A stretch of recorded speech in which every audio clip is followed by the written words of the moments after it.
Nara Lokesh TDP పార్టీకి భవిష్యత్తు నాయకుడు అని టీడీపీ రాష్ట్ర అధ్యక్షుడు పల్ల శ్రీనివాస్ అన్నారు. లోకేష్ ను ఎంతో దగ్గరగా చూశానని, ఎంతో పట్టుదల ఉన్న నాయకుడని మహానాడులో చెప్పారు. యువగలం ద్వారా లోకేష్ పార్టీకి ప్రాణం పోశారని అన్నారు. ముఖ్యమంత్రి గారైనటువంటి శ్రీ నారా చంద్రబాబు నాయుడు గారికి, అలాగే తెలుగుదేశం పార్టీ జాతీయ ప్రధాన కార్యదర్శి విద్యాశాఖ మంత్రి లోకేష్ గారికి, ఈ వేదిక మీద ఉన్నటువంటి తెలుగుదేశం పార్టీ పోలిట్ బ్యూరో సభ్యులకు, అలాగే కేంద్ర రాష్ట్ర మంత్రివర్గానికి, అలాగే పార్లమెంటు సభ్యులకు, శాసన మండలి సభ్యులకు, శాసన సభ్యులకు, తెలుగుదేశం పార్టీలో వివిధ హోదాల్లో ఉన్నటువంటి నాయకులకు అందరికీ నమస్కారాలు తెలియజేసుకుంటూ స్వాగతం, సుస్వాగతం. అలాగే కడప మహానాడు 24-25కి ఈ రాష్ట్ర నలుమూల నుంచి విచ్చేసినటువంటి నాయకులకు స్వాగతం, సుస్వాగతం. అలాగే కడపలో ఆతిథ్యం ఇచ్చి సహాయ సహకారాలు అందించినటువంటి కడప తెలుగుదేశం పార్టీ నాయకులకు, కార్యకర్తలకు, కడప జిల్లా ప్రజానికానికి నమస్కారాలు తెలియజేసుకుంటూ స్వాగతం చెప్తున్నాం. అలాగే ప్రపంచవ్యాప్తంగా ఉన్నటువంటి తెలుగు వారికి, అలాగే ఆంధ్ర ప్రజానికానికి నా నమస్కారాలు తెలియజేసుకుంటున్నా. ఈరోజు ఈ మహానాడులో నా అనుభవంగానే చూసుకుంటే, నేను మొట్టమొదటిసారిగా ఒక కార్యకర్తగా మహానాడుకు రావడం జరిగింది. ఆ తర్వాత గాజువాక ప్రజానికం ఆశీర్వాదంతో గాజువాక శాసనసభ్యుడిగా హాజరవడం జరిగింది. ఈరోజు తెలుగుదేశం పార్టీ రాష్ట్ర అధ్యక్షులుగా తెలుగుదేశం పార్టీ కుటుంబ సభ్యులతో పాల్గొనడానికి నాకు చాలా ఆనందంగా ఉంది. ఈ అవకాశం కల్పించినటువంటి తెలుగుదేశం పార్టీ జాతీయ అధ్యక్షులు ముఖ్యమంత్రి గారికి నా పాదాభివందనాలు తెలియజేస్తున్నా. అలాగే అనుక్షణం భుజం తట్టి నేనున్నాను, ముందుకు వెళ్ళు అని చెప్పేసి సహకారం అందిస్తున్నటువంటి లోకేష్ బాబు గారికి నా ధన్యవాదాలు. అలాగే నేను వేసే ప్రతి అడుగులో తప్పటడుగు పడకుండా నడిపిస్తున్నటువంటి తెలుగుదేశం పార్టీ సీనియర్ నాయకులందరికీ కూడా నా ధన్యవాదాలు. ఈరోజు రాష్ట్ర అధ్యక్షులుగా మొదటి ప్రసంగం చేస్తున్నందుకు ఇది నా జీవితంలో మర్చిపోలేనటువంటి సంఘటన. ఇది నాకు వ్యక్తిగతంగా దొరికినటువంటి గౌరవం ఒకటే కాదు, ఇది పార్టీ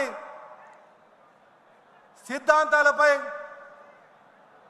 నమ్మకానికి ప్రతీక అని చెప్పి ఈ సందర్భంగా తెలియజేస్తున్నా. అంటే తెలుగుదేశం పార్టీ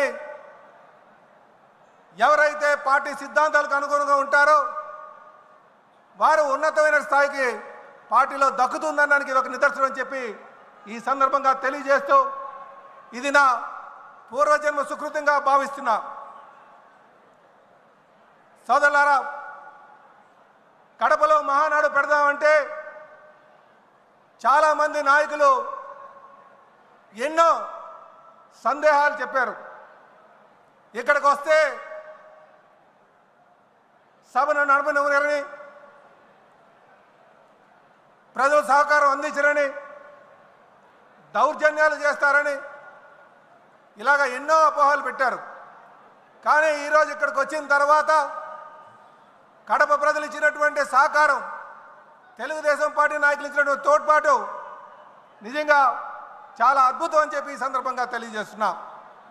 ఈరోజు ఈ మహానాడు వేదికగా కడప యొక్క ఖ్యాతిని ప్రపంచ తెలుగు వారికి అందరికీ కూడా ప్రపంచానికే తెలియజేస్తున్నాం చెప్పి ఈ సందర్భంగా తెలియజేస్తున్నాం. ఈరోజు ఈ మహానాడు కోసం మాట్లాడుకుంటే కీర్తిశేషులు నందమూరి తారక రామారావు గారు తెలుగుదేశం పార్టీ 1982లో స్థాపించి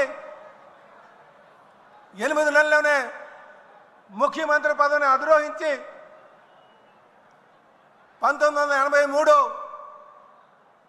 మే 26, 27, 28న విజయవాడలో జరుపుకున్నాం. ఆ రోజు 26, 27 మహాసభలుగా 2 రోజులు జరుపుకున్నాం. 3వ రోజు మహానాడుగా మరి విజయవాడలో సిద్ధార్థ మెడికల్ కాలేజీలో పెట్టుకోవడం జరిగింది. ఆ రోజు తెలుగుదేశం పార్టీ వ్యవస్థాపకులు కీర్తిశేషులు అప్పుడు ముఖ్యమంత్రిగా ఉన్నటువంటి ఎన్టీ రామారావు గారు ఈ దేశంలో ఉన్నటువంటి అనేక నాయకుల్ని, ప్రముఖుల్ని, వివిధ పార్టీ ప్రముఖుల్ని పిలిపించి ఉపన్యాసకులుగా ఆహ్వానించబడింది. అందులో తమిళనాడు నుంచి రామచంద్రన్ గారు ఉన్నారు, అలాగే ఎల్కే అద్వానీ గారు ఉన్నారు, బాబు జగజీవన్ రామ్ గారు ఉన్నారు, ఫరూక్ అబ్దుల్లా గారు ఉన్నారు, బహుగణ గారు ఉన్నారు, రామకృష్ణ హెగ్డే గారు ఉన్నారు. ఇలాగ అనేక ప్రముఖులను పిలిచి ఆ మొట్టమొదటి మహానాడులో ఆహ్వానించడం జరిగింది. ఆ రోజు మొదలైనటువంటి ప్రస్థానం ఈరోజు కూడా కొనసాగిస్తున్నారంటే ఆ రోజు కీర్తిశేషులు నందమూరి తారక రామారావు గారి యొక్క ఆలోచన అని చెప్పి ఈ సందర్భంగా తెలియజేస్తున్నాం. దానికి మీ యొక్క సహకారాలు కూడా కారణమని. ఆ రోజు తెలుగుదేశం పార్టీ స్థాపించినప్పుడు తెలుగువాడు అన్న గౌరవంతో, తెలుగువాడు ఆత్మగౌరవం అనే నినాదంతో మొదలుపెట్టుకున్నాం. అలాగే సమాజమే దేవాలయం, ప్రజలే దేవుళ్ళు అనే నినాదంతో మొదలుపెట్టుకున్నాం. పేదవాడికి పట్టెడు అన్నం పెట్టాలి, కట్టుకోవడానికి బట్ట ఉండాలి, ఉండడానికి ఇల్లు ఉండాలి అనే సింపుల్ మేనిఫెస్టోతో మనం మొదలుపెట్టుకున్నాం. అలాగే ఆ రోజు రాష్ట్రంలో ఉన్నటువంటి అనిశ్చిత, తెలుగువాడి యొక్క గౌరవాన్ని ఢిల్లీలో తాకట్టు పెట్టినటువంటి పరిస్థితి, నిడకలేనటువంటి ప్రభుత్వాలు, సంవత్సరానికి ఒక ముఖ్యమంత్రి మారేటువంటి పరిస్థితి, బడుగు బలహీన వర్గాలకి నట్టేట ముంచేటువంటి పరిస్థితి, అలాంటి దుర్భరమైన పరిస్థితిలో తెలుగు వారికి అండగా ఉండాలి, ఈ రాష్ట్రాన్ని సర్వతోముఖ అభివృద్ధి చేయాలి అనే ఉద్దేశంతో ఆ రోజు ఎంత పేరున్నా, ఎంత డబ్బున్నా అవన్నీ పక్కన పెట్టి ప్రజాసేవలను తరించాలని చెప్పి మరి కీర్తిశేషులు నందమూరి తారక రామారావు గారు మొదలుపెట్టినటువంటి పార్టీ ఈరోజు మనం కడపలో చేసుకుంటున్నాం. కడపలో ఈ మహానాడు చేయడం అంటే ఇది చారిత్రాత్మకంగా